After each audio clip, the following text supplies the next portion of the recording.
warahmatullahi wabarakatuh. Perkenalkan, nama saya Dita Windy Utami dengan NIM 19051555676. Di video kali ini saya akan menjawab ujian akhir semester mata kuliah Inovasi Pendidikan. Langsung saja kita ke soal yang pertama. Dan jawabannya adalah, baik, saya akan menjelaskan terlebih dahulu apa itu pengertian discovery, invention, dan innovation. Discovery adalah suatu penemuan yang sebenarnya benda atau hal yang ditemukan itu sudah ada, tetapi belum diketahui oleh orang lain. Selanjutnya, pengertian invention adalah suatu penemuan yang benar-benar baru, artinya hasil kreasi manusia sendiri. Selanjutnya, pengertian innovation ialah suatu ide, barang, kejadian, metode yang dirasakan atau diamati sebagai suatu hal yang baru bagi seseorang atau sekelompok orang masyarakat, baik itu berupa hasil invention maupun discovery.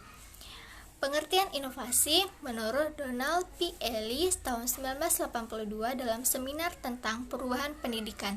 Ia menjelaskan bahwa inovasi adalah sebuah ide untuk mencapai beberapa pengakuan sosial dan dengan cara baru atau untuk cara mencapai beberapa sosial tersebut.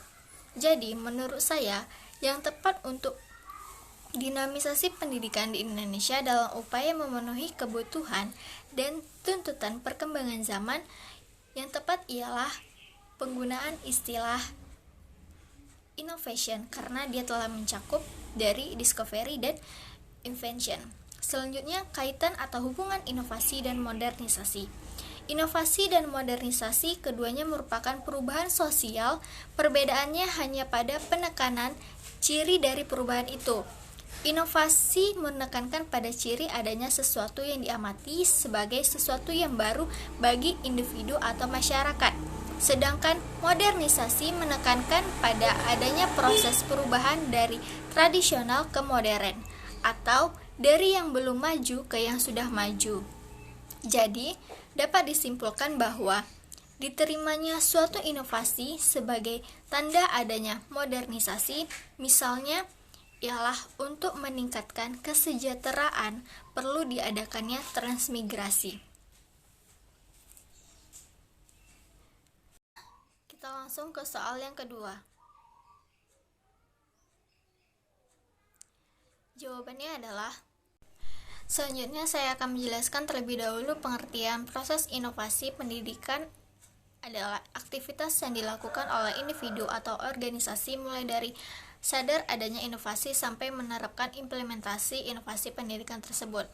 Nah, selanjutnya jenis model inovasi menurut Ibrahim. Model inovasi pendidikan terdiri dari yang pertama ada model penelitian, pengembangan, dan difusi atau research, development, diffusion, dan model, yaitu model inovasi yang berdasarkan pemikiran bahwa setiap orang tentu memerlukan perubahan dan unsur pokok perubahan ialah penelitian, pengembangan, dan difusi. Yang kedua, model pengembangan organisasi atau organization development mode, yaitu model yang berorientasi pada organisasi daripada organisasi pada sistem sosial. Model ini berpusat pada sekolah.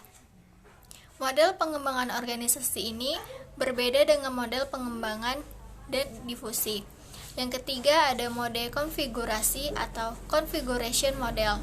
Model konfigurasi atau disebut juga konfigurasi teori, difusi, inovasi yang juga terkenal dengan istilah CLEAR. Model dengan pendekatan secara komprehensif untuk mengembangkan strategi inovasi atau perubahan pendidikan pada situasi yang berbeda. Nah, adapun menurut pendapat saya dari ketiga model yang dipaparkan sebelumnya ialah model inovasi pendidikan yang paling tepat dilaksanakan di sekolah adalah model pengembangan organisasi atau organization development mode. Model pengembangan organisasi atau organization development mode yaitu model yang berorientasi pada organisasi daripada organisasi pada sistem sosial. Model ini berpusat pada sekolah. Model pengembangan organisasi berorientasi pada nilai yang tinggi, artinya Dalam model ini juga berdasarkan pada filosofi yang menyarankan agar sekolah jangan hanya diberitahu tentang inovasi pendidikan dan disuruh menerimanya saja.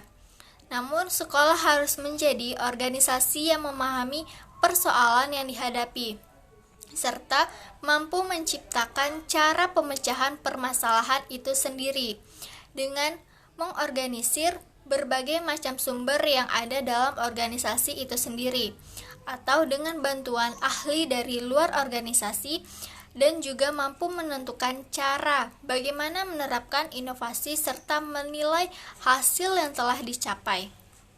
Kemudian beberapa contohnya inovasi pendidikan yang berkaitan dengan model pengembangan organisasi, yaitu dengan dikembangkannya strategi pembelajaran yang inovatif sebagaimana yang diungkapkan oleh Wena dalam bukunya yang berjudul Strategi Pembelajaran Inovatif Kontemporer.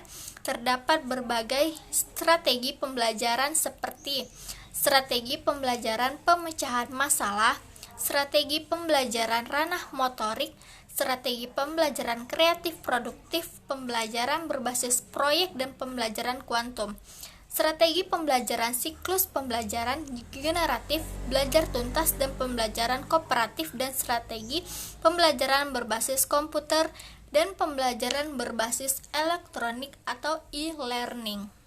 Selanjutnya, langsung saja kita ke soalan yang ketiga.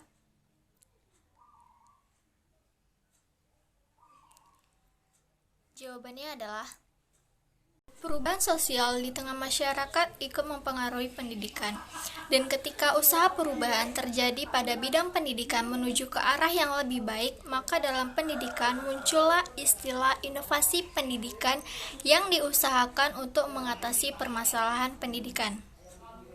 Menurut saya, perubahan pendidikan yang terjadi begitu cepat ialah karena adanya faktor pemegang kebaikan.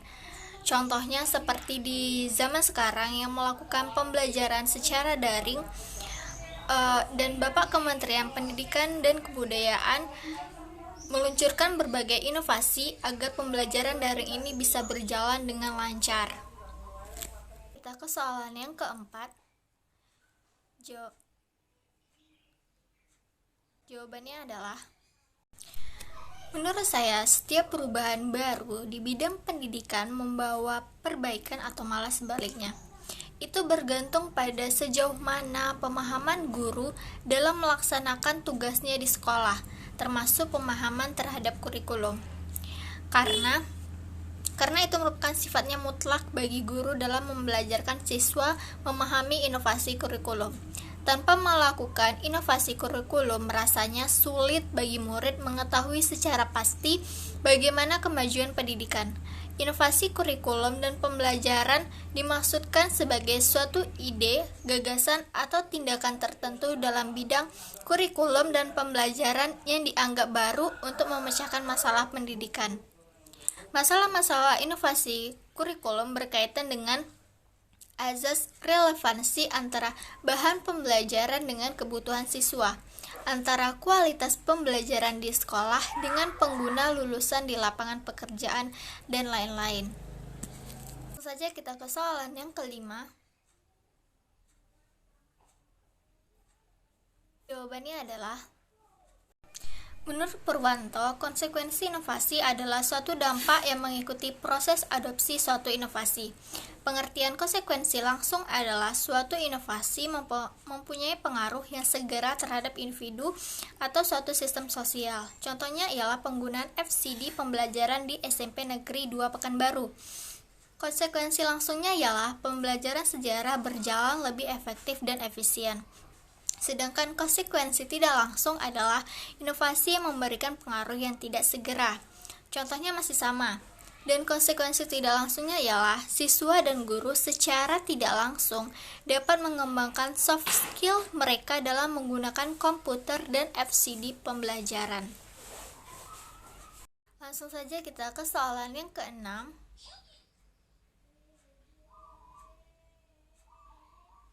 Jawabannya adalah, Peran guru profesional dalam inovasi. Yang pertama, kemampuan membantu siswa belajar secara efektif dan efisien agar mencapai hasil optimal. Adapun kemampuan itu terdiri atas 1. Mengelola kegiatan belajar mengajar, dan 2. Melakukan bimbingan siswa.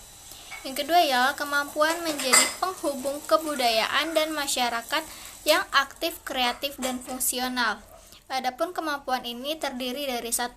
Menjadi mediator kebudayaan baik sebagai pembawa kebudayaan, pemelihara kebudayaan maupun sebagai pengembangan kebudayaan. Dan yang kedua menjadi komunikator sekolah dan masyarakat. Yang ketiga, kemampuan menjadi pendukung pengelolaan program kegiatan sekolah dan profesi. Adapun dalam hal ini, guru dapat melakukan kegiatan sebagai berikut. Yang pertama, menjadi anggota staf sekolah yang produktif, dan yang kedua, menjadi anggota administrasi profesional yang produktif. Dan selanjutnya, jawaban yang terakhir ialah soal ke-7. Jawabannya adalah pembelajaran inovatif, yaitu guru harus menciptakan kondisi belajar dan kegiatan pembelajaran yang baru sesuai tuntutan dan perkembangan pendidikan. Pembelajaran efektif yaitu menghasilkan apa yang harus dikuasai siswa setelah proses pembelajaran, yakni mencapai tujuan atau kompetensi yang ditetapkan. Efektivitas sebenarnya ditentukan dengan menetapkan sebagai sejauh mana kegiatan belajar mengajar mewujudkan tujuan yang harus dicapai, sedangkan efisiensi diukur berdasarkan jumlah komponen yang digunakan untuk mewujudkan hasil yang ingin dicapai. Baiklah, itu adalah jawaban ujian akhir semester saya mata kuliah Inovasi Pendidikan. Apabila ada kesalahan dalam menjawabnya dan ada kata yang kurang tepat, mohon dimaafkan. Saya akhiri, wabillahi taufiq wal hidayah. Wassalamualaikum warahmatullahi wabarakatuh.